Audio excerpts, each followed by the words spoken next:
kedua terhadap Rasulullah sallallahu alaihi wasallam adalah ta'atuhu wat tahdhiru min maksiatih. Mentaatinya dan waspada terhadap bermaksiat padanya. Ikhwani wa akhwati fillah rahimakumullah. Tidak syak lagi bahwa ketaatan kita kepada perintah Rasulullah sallallahu alaihi wasallam merupakan tanda keimanan kita kepada beliau. Karena keyakinan yang benar di dalam hati akan menetaskan sebuah ketaatan. Maka siapa yang amalannya menyelisihi keyakinannya, baik lantaran keangkuhan atau meremehkan permasalahannya, maka hal tersebut merusak nilai syahadatnya. Allah Subhanahu wa taala memerintahkan kita untuk mentaati Rasulullah sallallahu alaihi wasallam di banyak ayat di dalam Al-Qur'an. Di antaranya Allah Subhanahu wa taala berfirman di dalam surah An-Nisa ayat yang ke-59. Ya ayyuhalladzina amanu athi'ullaha wa athi'ur rasul wa ulil amri minkum.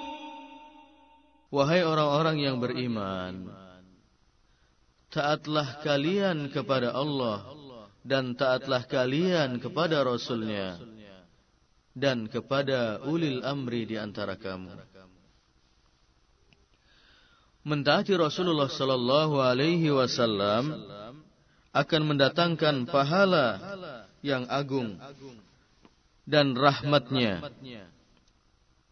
yang sangat besar. Sebagaimana firman Allah Subhanahu wa taala, wa athi'u Allaha war rasul la'allakum turhamun. Dan taatilah Rasulullah sallallahu alaihi wasallam, mudah-mudahan kamu mendapatkan rahmat. Begitu pula ketaatan pada Rasulullah sallallahu alaihi wasallam akan menghadirkan keberuntungan dan kebahagiaan di dunia dan akhirat. Allah Subhanahu wa taala berfirman, "Wa man yuti'illaha wa rasulahu faqad faza fawzan 'azima." Barang siapa yang mentaati Allah dan mentaati Rasul-Nya, maka sungguh dia telah mendapatkan keberuntungan yang besar. Surah Al-Ahzab ayat yang ke-71. Ikhwani wa akhwati fillah rahimakumullah. Demikian pula orang yang durhaka dan bermaksiat kepada Rasulullah sallallahu alaihi wasallam akan mendatangkan azab dan siksa yang tak terkirakan. Sebagaimana tertera dalam firman Allah Subhanahu wa taala, "Wa man ya'sillaha wa rasulahu wa yata'adda hududahu yudkhilhu naran khalidan fiha wa lahu 'adzabun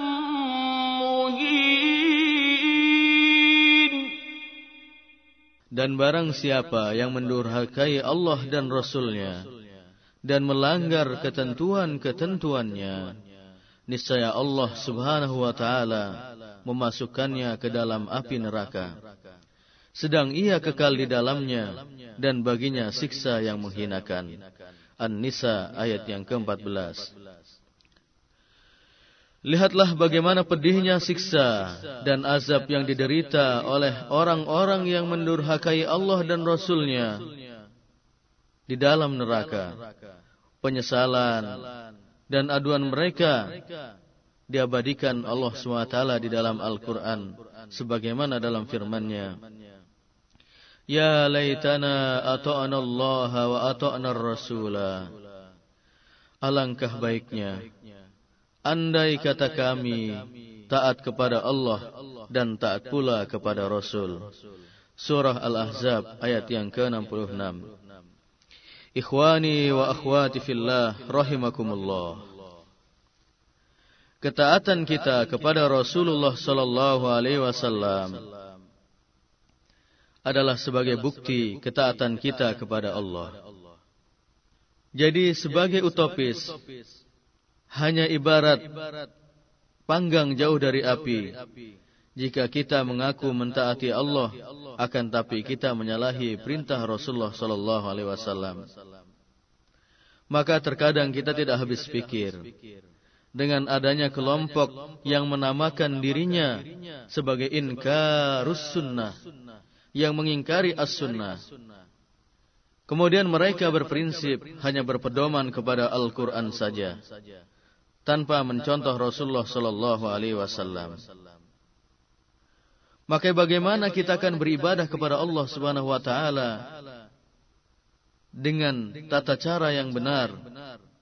Bagaimana cara kita mau mendekatkan diri kepada Allah Subhanahu wa taala dengan apa yang dituntunkan oleh Rasulullah sallallahu alaihi wasallam, sedangkan kita tidak mengambil as-sunnah.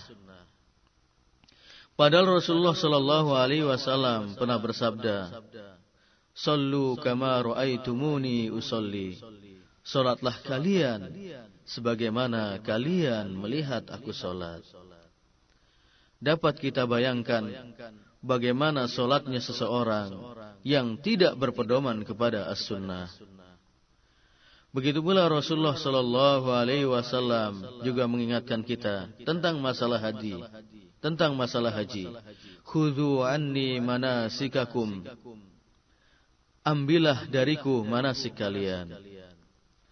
Maka juga kita tidak bisa membayangkan bagaimana ibadah hajinya seseorang tanpa mengambil as-sunnah dalam tata cara pelaksanaan ibadah haji. Ikhwani wa akhwati fillah rahimakumullah. Maka kelompok inkarus sunnah ini tidak berlebihan kalau kita katakan sebagai musuh dalam selimut bagi umat Islam, menohok teman seiring, menggunting dalam lipatan. Walaupun harus kita akui bahwasanya musuh-musuh Islam senantiasa berupaya untuk merongrong dan menghancurkan Islam dari dalam. Karena tidak mungkin musuh-musuh Islam akan menghancurkan Islam sesuai dengan jati diri mereka. Akan kesulitan. Maka ada sebuah patah mengatakan, "Innal hadida bil hadid." Sesungguhnya untuk meleburkan besi juga dengan besi pula. Jadi tidak mungkin kita ingin menghancurkan besi, kemudian kita menghancurkannya dengan tahu, tempe atau barang-barang yang ringan. Mustahil. Maka begitu pula lah musuh-musuh Islam berupaya untuk menghancurkan Islam dengan jalan seperti yang dilakukan oleh inkarus sunnah. Padahal jika mereka mau merenungi sabda Rasulullah sallallahu alaihi wasallam, sebenarnya ada kemungkinan mereka mau kembali kepada kebenaran. Rasulullah sallallahu alaihi wasallam pernah bersabda, "Man ata'ani faqad ata'a Allah, wa man asani faqad asallah." Barang siapa yang mentaatiku, maka berarti ia telah mentaati Allah. Dan barang siapa